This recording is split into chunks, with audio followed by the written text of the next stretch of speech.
After a mediocre experience with Outer Worlds, when Obsidian Games announced their own medieval fantasy RPG, we were excited. The reason for that is Avowed was their first game fully developed after the Microsoft acquisition. We thought that with the unlimited budget of Microsoft, Obsidian would develop their own Skyrim, with New Vegas level of role-playing elements. Now that the game's out and having played it almost 45 hours, finished the game's main campaign and almost all of the side content, I can say that the game is not what we thought it was.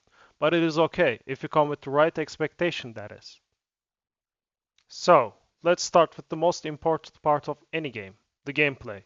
In Evolved, the gameplay loop isn't something that we haven't heard of. Like in any other RPG games, you run around, see an exclamation mark, talk to the guy saying, "My house is infested, help me kill weird monsters." And then you go and kill weird monsters at the guy's house and get some cash and a big ass sword. Combine it with a mediocre combat, a good skill tree, a satisfying character progression, and a vibrant world, you have a game on your hands.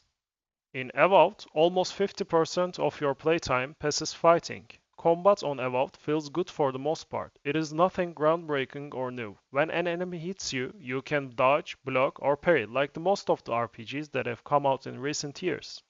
You hit the enemy to fill a stagger bar. When staggered, you can do an animation to critically strike the enemy. Feedback from the enemies after you hit them is one of the highlights for combat for sure. You feel the blow on the enemy, which should be standard for the genre because of the first-person field of view. Also, I would like to add that you can choose to play in third person for the whole game. I always like to play these kind of games in first person because it gives better immersion to my character and overall feel. Third person in About 2, which gives a better look for your character and also improves your sense of where the attacks are coming from.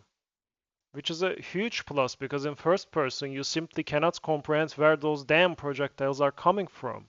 Also, the combat animations are good but lacking in numbers in my opinion. I would recommend changing your weapons of your choice in the mid gameplay whenever you feel like you had enough of your weapon type. For your weapon of choice, you have one-handed melee weapons, a magic book and a shield. The good part is you can mix and match all of your one-handed options. Also, you have two-handed melee options too, like greatsword or a great hammer. For ranged options, you can equip wands, bows, or a gun. You have two weapon slots which you can seamlessly swap in mid-combat. There are three different skill trees which can shape your build. One is for a warrior type character, one is like a ranger rogue type of character, the last is for a wizard type character.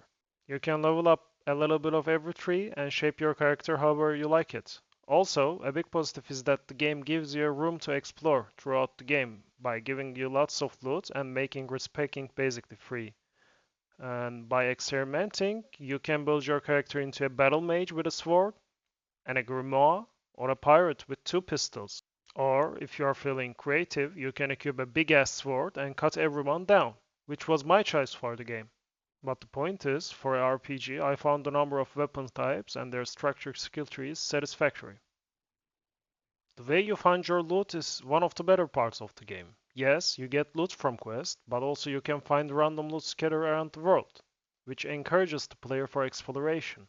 For example, I have found my sword of choice for the game while doing a side quest in Act 1, inside a random ass rock. I have found one of the most powerful rings, which makes you regenerate health when you hit enemies, in a muddy water puddle. But one of the worst parts of the looting system in the game is that after Act 1 and 2, you are good to go. You don't need any other items and your build is complete, which decreases the sense of urgency to explore and find the new weapons. And I would like to add that the game does not contain any new game plus mechanic, which is really odd for sure. You find the best loot in the last area of the game that you could use for like 30 minutes. Another part of the game which really succeeds is the world of living lands. The game does not have a vast open world. Instead, the game consists of small-sized maps for each act. There are four main zones in Avowed. All of them feels unique and fun to explore. All of the maps have their main hub, which is the dancing quest and NPCs.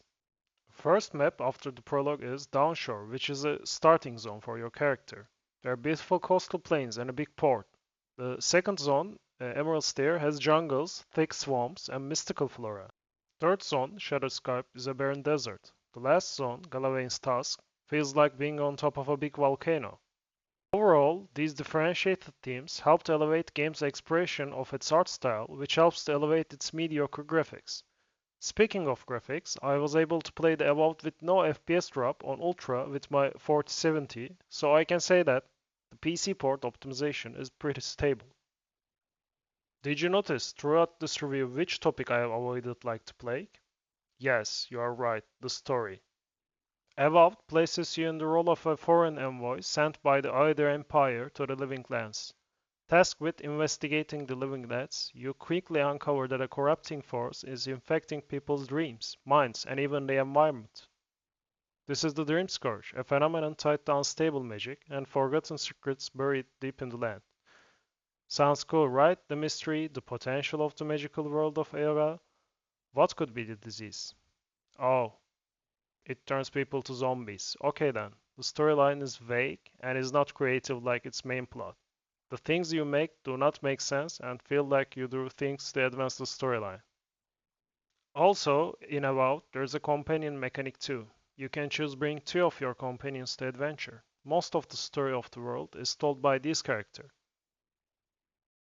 Also, every companion has their own storyline, which evolves their character. Sounds great, right? Yeah, there's a small problem. Every time any of my companions open their wands, I wanted to die. I don't know what is it.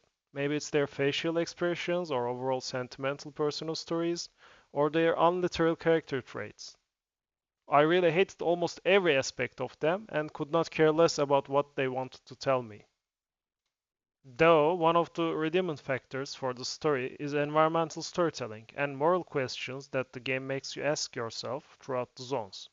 And it does not make it so obvious and gives the message procedurally, which is a real plus considering most of the games that carry a message rub it in your face nowadays. So, here are my notes for the moral questions zone by zone. In the end of the downshore, you ask yourself, can progress and tradition coexist? In Emerald Stair, the question is, should science go this far? In Shadowscope, you really feel the war's impact and how do you rebuild after it. In Galavain's Task, the game really makes you question should you abandon your old ways and progress, or should you stay safe and keep the old ways. Throughout the story, the game gives players different choices. Most of them feels inconsequential, but there are ones that really memorable. For example, in the second zone, on a side quest, you are tasked to find a traitor. After you gather clues and confront the traitor, you find out that there are people in the secret cave who want to burn the main city of the zone down. After gathering this piece of information, you can go and clear the cave and save the city from burning down. After reloading my last save from not clearing the cave, and I can confidently say that the city burns down. There are like 4 or 5 moments like these, which makes the game memorable and worth playing, in my opinion. To summarize, Avowed does not reinvent the wheel, and that is okay. The game does what it does solidly. With a wide range of character build, it gives player the option to roleplay as they want. Even though story and characters feels mediocre, with a vibrant world and a consistent combat system, the game is worth playing.